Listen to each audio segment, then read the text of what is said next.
Start. संविधान सभा के भाषाई विचार विमर्श को देखकर ऐसा प्रतीत होता है कि भाषा के सवाल पर उदारता से विचार करने की आवश्यकता शुरू से लेकर अब तक यथावत बनी हुई है।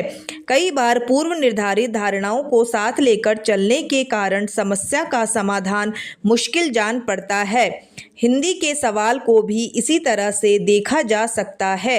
एक तरह से हिंदी का सवाल वाकई अटका ठिठका हुआ है, बहस की गुंजाइश ही नहीं दिखती।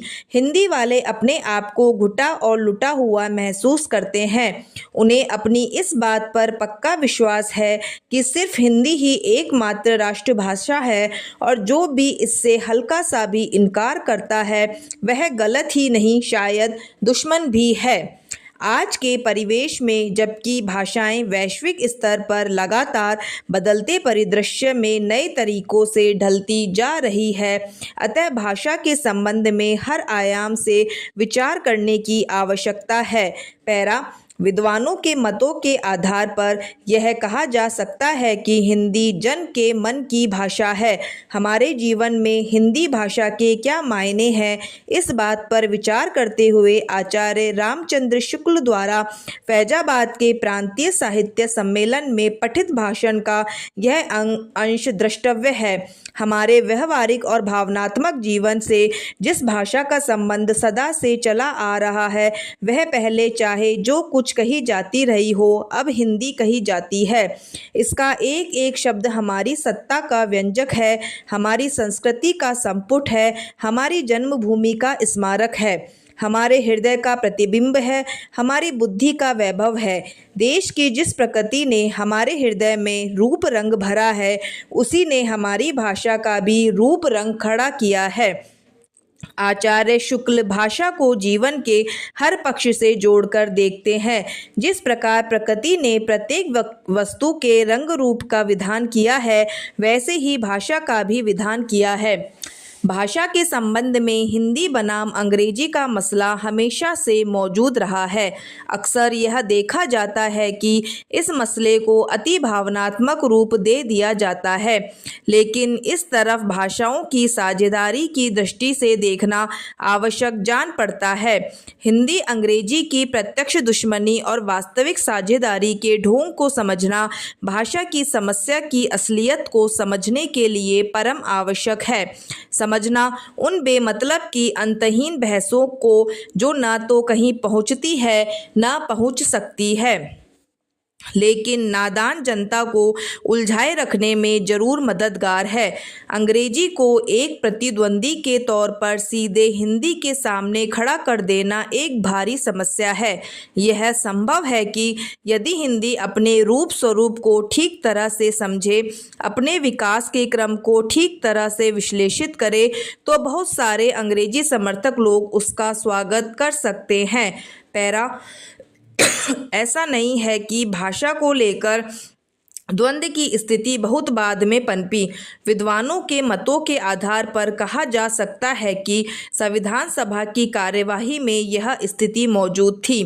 भाषा के संबंध में तत्कालीन नेतृत्व में कितना गहरा अंतर्द्वंद व्याप्त था और इस कारण सर्वमान्य रास्ता निकालना कितना कठिन था, इसे इस बात से समझा जा सकता है कि भाषा से संबंधित प्रावधान संविधान निर्माण के बिल्कुल अंतिम समय में 12 सितंबर 1949 को सायं 4 बजे प्रस्तुत किया गया और इस पर 300 से अधिक संशोधन प्रस्तुत किए गए। पैरा एक तथ्य यह भी है कि भाषा के संबंध में हिंदी के विरोध को सदैव दक्षिण भारत के साथ जोड़कर देखा जाता रहा है। हिंदी के दक्षिण विरोध को लेकर गांधी जी का यह कथन महत्वपूर्ण है कि जिस भाषा को जनता के ज़्यादा से ज़्यादा लोग समझते हैं, हमारी सबसे बड़ी सभा उस भाषा में अपना काम ना करे तो यह जनता के लिए प्रेरणा की बात नहीं हो सकती। मैं द्रविड़ भाइयों की कठिनाई को समझता हूँ, लेकिन मातृभूमि के प्रति उनके प्रेम और उद्यम के सामने कोई चीज़ कठिन नहीं। तत्कालीन परिवेश में कही गई यह बात वर्तमान में भी विचारणीय हो सकती है। आवश्यकता इस बात की है कि विविध प्रादेशिक भाषाओं के साथ हिंदी का संतुलन और समायोजन ठीक तरीके से बिठाया जाए। यह समायोजन इस तरह बिठाया जा सकता है कि हिंदी की स्वीकार्यता के साथ प्रादेशिक भाषाओं की अस्मिता की रक्षा की जाए। पैरा संविधान के भाषाई परिप्रेक्ष्य के संदर्भ में राजभाषा अधिकारी अपनी महत्वपूर्ण भूमिका का निर्वाह करता है। पूर्व प्रधानमंत्री पंडित जवाहरलाल नेहरू ने वर्ष 1962 में हरिवंश राय बच्चन को राजभाषा अधिकारी नियुक्त किया था, जो भारत संघ के प्रथम राजभाषा अधिकारी थे। पैरा हिंदी भाषा के विकास के उपक्रम में विश्व हिंदी सम्मेलन का महत्वपूर्ण योगदान है। वर्तमान में इसका नियंत्रण विश्व हिंदी सचिवालय के पास है, जो भारत सरकार और मॉरिशस सरकार का द्विपक्षीय संगठन है। इस संबंध में पहले विश्व हिंदी सम्मेलन की चर्चा द्रष्टव्य है। पहला विश्व हिंदी सम्मेलन 10 जनवरी से 13 जनवरी 1975 में नागपुर, महाराष्ट्र में आयोजित हुआ था। इसे राष्ट्रीय भाषा प्रचार समिति वर्धा द्वारा आयोजित किया गया था। इस सम्मेलन पर तत्कालीन लगभग सभी प्रमुख समाचार पत्रों ने अपने अपने दृष्टिकोण से प्रतिक्रिया व्यक्त की थी।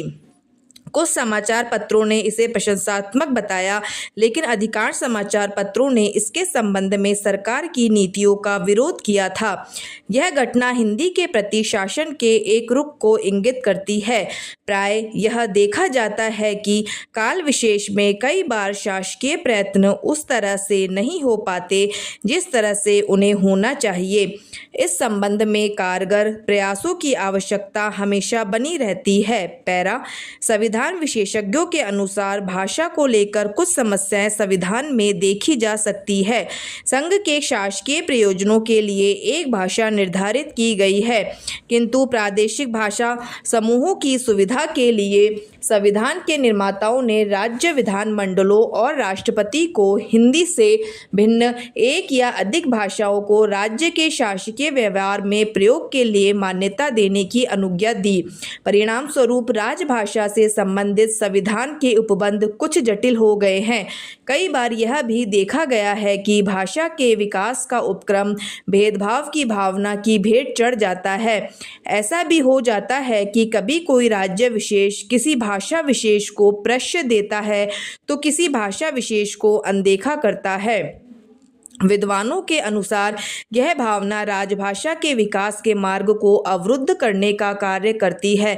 यदि राज्य वास्तव में सरकार के खर्चे पर भाषाओं की प्रोन्नति करना चाहता है तो इसका एकमात्र संवैधानिक तरीका यह है कि एक भाषा अकादमी की स्थापना की जाए जो 8वीं अनुसूची की सभी भाषाओं के लिए हो, जिससे संस्कृत, उर्दू, बंगाली आदि सभी भाषाओं को समान व्यवहार प्राप्त हो। सभी भाषाओं के प्रति सम्मान की भावना राजभाषा के विकास के दृष्टिकोण से भी हितकर कही जा सकती है। पैरा हिंदी भाषा के उक्त सभी पक्षों को देखने के बाद यह भी विचारणीय है कि कभी कभी ऐसा प्रतीत होता है जिस तरह संविधान सभा सौहार्दपूर्ण वातावरण बनाए रखने के लिए भाषा की बहस का मुद्दा टालती रही थी, इसी तरह से कहीं न कहीं आज के परिदृश्य में भी इस मुद्दे को टालने की स्थिति में रखा गया है। इस पर सीधे सीधे निर्णयात्मक रूप से कभी बात करने का अवसर उपस्थित नहीं हुआ है। पैरा राजेंद्र प्रसाद ने भाषाई प्रावधानों के अंगीकरण के तुरंत बाद सभा को संबोधित करते हुए कहा था कि हमने सबसे बुद्धिमत्तापूर्ण काम कर दिखाया है। मैं बहुत खुश हूं और आशा करता हूं कि आने वाली पीढ़ियां हमें इसके लिए शाबाशी देगी। लेकिन सच्चाई यह है कि चरमपंथियों के समस्त प्रयासों के बावजूद भारत में यहाँ तक स्वयं उत्तर भारत में भी हिंदी के प्रति विशेष अनुराग दिखाई नहीं देता। संविधान लागू होने के बाद संघीय सरकार ने 15 वर्षों की अवधि में हिंदी को अपने कामकाज में खास जगह नहीं दी है। 1963 के राजभाषा अधिनियम में यह स्पष्ट कहा गया है कि अंग्रेजी का प्रयोग 1965 के बाद भी जारी रहेगा।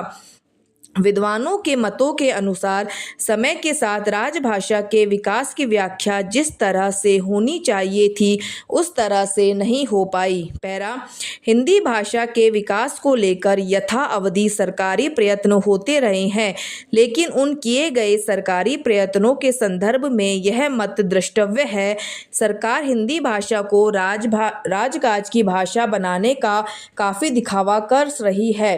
आज हजारों की संख्या में हिंदी अधिकारी हैं, उनमें से कितनों का हिंदी से क्या संबंध है, इसे समझना कठिन है। समाप्त।